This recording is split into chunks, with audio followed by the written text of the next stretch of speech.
नमस्कार मित्रांनो, लई आवडतेस तुम्हाला या मालिकेच्या आजच्या भागात आपण बघणार आहोत. सानिका सरकारची फजिती करायचा प्लॅन करते आणि मनात म्हणू लागते आता याचं काही खरं नाही. सरकार तिच्याकडे बघत असतो. सानिका त्याला हसून गुड नाईट म्हणते. सरकारही गुड नाईट म्हणून तिथून जातो. हे सर्व सानिकाची आत्या आणि सर्वेश गच्चीवरून बघत असतात. सरकार गेल्यावर सर्वेश त्याच्या मागे जातो. सरकारच्या रूममध्ये जाऊन त्याला चाकू दाखवतो. त्यावर सरकार विचारतो, सर्वेश काय चाललं काय तुम्ही लोकांनी मला जिवे मारण्याचा प्लॅन केलाय का? कारण जो येतो तो मला मारण्याचा तरी प्रयत्न करतोय, नाहीतर जिवे मारण्याची धमकी तरी देतोय. पुढे तो म्हणतो, साहेबरावांनी त्या दिवशी तलवार काढली आणि तू आता चाकू दाखवतोय. सानिका तुम्हाला कायम धमक्या देतच असते. याच्यासाठी इथं आणलंय का तुम्ही मला? त्यावर सर्वेश म्हणतो, तू इथं कशासाठी आलाय याची आठवण करून द्यायला आलोय मी इथे. पुढे सर्वेश म्हणू लागतो, चुकून जरी तुझ्याकडून चूक झाली तर याच चाकूने तुझा गळा कापण्यात येईल. लक्षात ठेव आणि आराम कर, असं म्हणून सर्वेश तिथून निघून जातो. त्यावर सरकार चिडून म्हणतो, एखाद दिवशी हा सर्वेश माझ्या हातचा खूप मार खाणार आहे. प्लॉटसाठी पैसे हवेत म्हणून शांत बसलोय. इकडे सई बाबाकडे येऊन माफी मागू लागते. माझ्याकडून चूक झाली, चुकून माझ्याकडून ती पुडी सांडली गेली. बाबा हो सांगा ना, मला काय करावं लागेल? मी काही बी करायला तयार आहे. त्यावर बाबा म्हणतो, होय, त्यावर एकच उपाय आहे, ज्याने तुझा नवरा तुझ्याकडे परत येईल. बाबा म्हणू लागतो, आफ्रिकेत मोठं जंगल आहे, तिथून वटवाघळाची राख आणावी लागेल. त्यावर सई म्हणते, काय आफ्रिकेत? आणि यासाठी मला आता आफ्रिकेत जावं लागेल? त्यावर बाबा म्हणू लागतो, त्याची काळजी तू करू नकोस, ते काम मी करतो, तू फक्त पैशाचा इंतजाम कर. त्यावर सई विचारते, किती पैसे लागतील? त्यावर बाबा म्हणतो, 30,000. 30,000 ऐकून सईला धक्का बसतो. त्यावर बाबा म्हणू लागतो, तू जर चूक केली नसतीस तर हे उद्योग करावं लागले नसते. तुला जर तुझा नवरा परत पाहिजे असेल तर तुला हे करावंच लागेल. त्यावर सई म्हणू लागते की मी काही बी करायला तयार आहे, आणि असं म्हणून ती तिथून निघते. इकडे सरकार झोपलेला असताना सानिका त्याच्या रूममध्ये येते. तो गाढ झोपलेला पाहून सानिका भिंतीवरचं घड्याळ बघते. त्यात 2 वाजलेले असतात. सानिका घड्याळ काढते आणि 2 तास घड्याळ मागे लावते आणि म्हणू लागते, आता बघतेस उद्या कसा लवकर उठतो ते. पुढे ती म्हणते, हे झालं, पण जर त्याने मोबाईलवर अलार्म लावला असेल तर?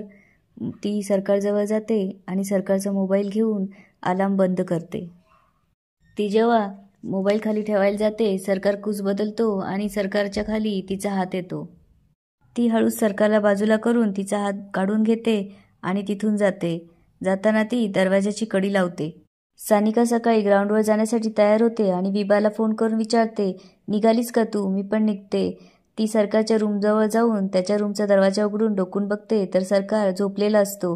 ती पुन्हा कडी लावून घेते आणि म्हणते, याचे आजचे मार्क्स तर गेले आता. तेवढ्याच सरकारला जाग येते. तो घड्याळात बघतो आणि विचार करतो की अजून तर 4च वाजले आणि तो पुन्हा झोपतो. इकडे सानिका गाडी काढते व ग्राउंडवर जायला निघते. विभा तिची वाट बघत असते. सानिका तिथे पोचल्यावर विभाला मिठी मारते. त्यावर विभा विचारते, काय ग आज एवढी खुश कशी? त्यावर सानिका म्हणू लागते, सांगते, आज माझा प्लॅन सक्सेसफुल होणार आहे. तो राजा आहे ना, त्याचा आज पहिला आणि शेवटचा दिवस. पुढे सानिका म्हणू लागते, त्याचं जे घड्याळ आहे ना ते 2 तास मागे केलंय मी, आणि त्याचा मोबाईलचा अलार्म पण बंद केला आहे, त्यामुळे तो आज इथे काही पोचू शकणार नाही. कसं वाटला माझा प्लॅन? त्यावर विभा म्हणते, हसतेस काय? तुला हे सगळं करून काय मिळतंय? विभा पुढे बोलते, अगं सानू, तो तुझा ट्रेनर आहे ना. त्यावर सानिका म्हणते, कसला ट्रेनर? मी त्याला माझा गडी म्हणून सुद्धा ठेवणार नाही. लई तोऱ्यात बोलत असतो ना. आत्ता बघ. तेवढ्यात मागून शिट्टी वाजल्याचा आवाज येऊ लागतो. सानिका आश्चर्याने मागे वळून बघते तर सरकार तिच्या समोर हजर असतो. सानिका सरकारच्या जवळ जाते. त्यावेळेस सरकार घड्याळ बघून सानिकाला म्हणू लागतो, आज ट्रेनिंगचा पहिला दिवस आहे आणि तुम्ही 5 मिनिटं लेट आहे बरं का मॅडम. त्यावर सानिका सरकारला विचारू लागते, पण तू कसं काय वेळेत पोचला? त्यावर सरकार म्हणतो, आपल्याला कायम वेळेत पोचण्याची सवय आहे.